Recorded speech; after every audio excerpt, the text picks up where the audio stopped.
Shalom, selamat malam Bapak Ibu, sedang jemaat Tuhan yang dikasihi dan diberkati. Kembali bertemu dengan saya dalam Renungan Malam edisi Selasa tanggal 10 Mei tahun 2022.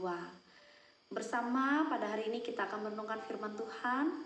Sebelum itu mari kita bersatu di dalam doa, kita berdoa.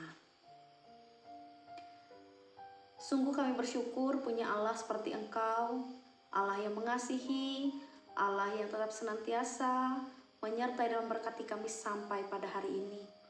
Terima kasih ya Tuhan, karena kasih setia Tuhan selalu dinyatakan dalam kehidupan kami. Bersama sebelum kami beristirahat pada malam hari ini, kami kembali mau menyiapkan hati dan pikiran kami untuk belajar dan merenungkan firman Tuhan. Maka biarlah Tuhan mengurapi kami dan kuasa Roh Kudus, agar kami dimampukan untuk mengerti dan memahami firman-Mu. Bersabdalah ya Tuhan, karena kami sekalian siap untuk mendengar. Amin. Baik, Bapak Ibu yang dikasih dan diberkati, firman Tuhan bagi kita pada hari ini sesuai dengan Nas Almanak GKE, yaitu dari Kisah Para Rasul, pasalnya ke-9, ayatnya ke-32 sampai yang ke-35. Saya mengambil tema untuk renungan malam kita pada hari ini, yaitu Roh Kudus yang bekerja.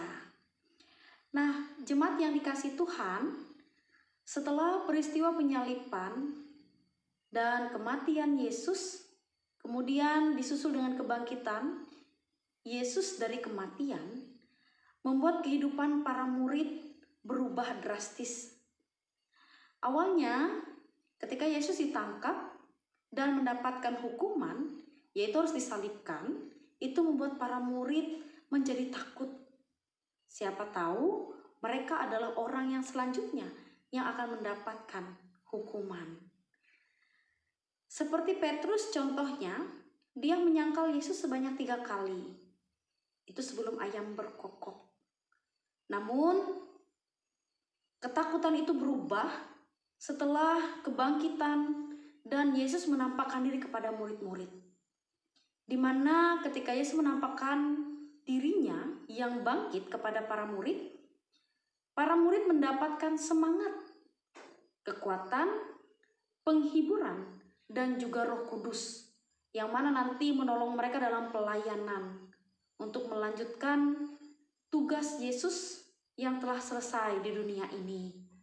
Itu bisa Bapak Ibu lihat dalam Yohanes pasal 20 ayatnya ke-22 dan juga dalam Kisah Para Rasul pasalnya yang kedua. Bapak Ibu sidang jemaat, Petrus menjadi salah satu tokoh yang penting di dalam Alkitab yang akan menjadi salah satu teladan bagi kita mulai hari ini. Dia adalah seorang yang memperlihatkan bahwa Roh Kudus bekerja dalam setiap pelayanan untuk melanjutkan misi Allah, di mana Roh Kudus yang menguasai dirinya sehingga Petrus mampu mengadakan mujizat serta berani untuk memberitakan Injil. Adalah pembacaan firman Tuhan di mana Petrus begitu ya, menyembuhkan dan juga membangkitkan. Dia sama seperti Yesus ketika melayani. Namun bedanya ketika dia bekerja, dia mengucapkan dalam nama Tuhan Yesus. Nah, di sini dapat kita lihat bahwa Petrus yakin Yesus bekerja melalui Roh Kudus Tuhan. Ia dipakai untuk melanjutkan misi Allah. Dia dimampukan, dia diberikan keberanian, dan diberikan pertolongan. Nah, Bapak Ibu sidang jemaat yang dikasihi, dia dipakai Allah untuk menunjukkan bagaimana sikap hidup manusia yang takut ketika diperhadapkan dengan masalah, apalagi yang mengancam jiwa.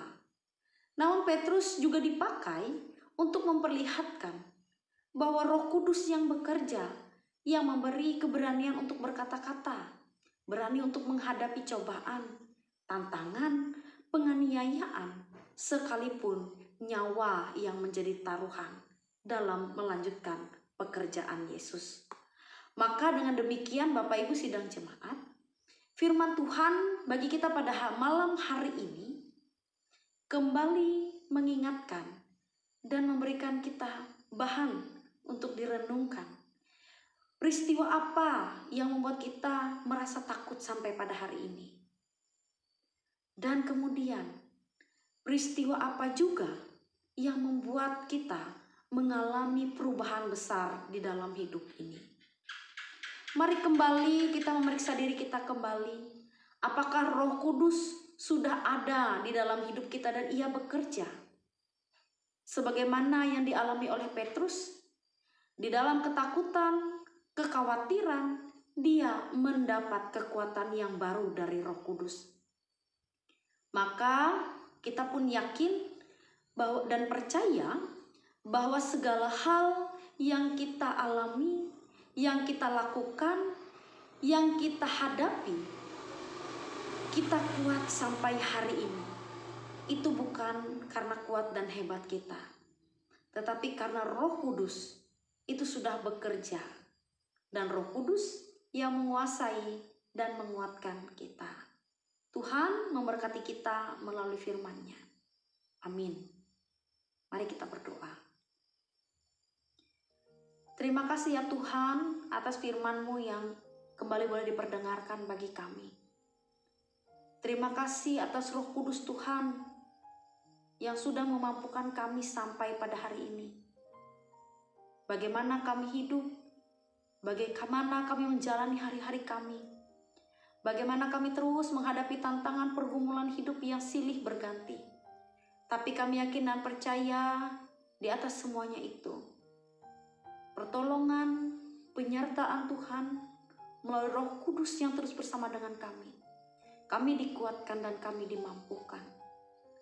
Bersama Tuhan, dalam mengantar istirahat malam kami, Engkau melindungi kami, Engkau menjaga kami, agar besok hari kami dibangunkan dengan kekuatan, dengan semangat, dan pengharapan yang baru.